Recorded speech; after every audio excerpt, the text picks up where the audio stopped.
তুমি চিন্তা করো না আমার। আমি সেই মানুষটাকেও চলে যেতে দেখেছি, যে সকাল সন্ধে থেকে যাওয়ার ওয়াদা করত।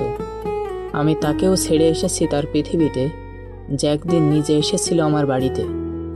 হয়তো বয়সে আমি এখনো অনেক ছোট, দুনিয়া সব রং দেখা হয়নি এখনো, কিন্তু অনুভব করেছি বিষাদে থেকে বিষাদে ভরা তিক্ত অনুভূতিগুলোকে।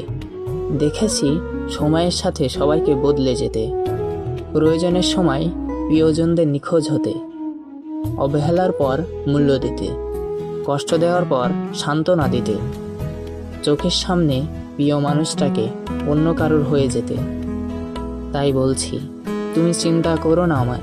আমি বহুবার আপন মানুষগুলোকে খুব কাছ থেকে দেখেছি হারিয়ে যেতে। তুমি চিন্তা করো না আমার। আমি স্বপ্নের মাঝে হারিয়ে গিয়েও শিখে গেছি নিজেকে খুঁজে নিতে।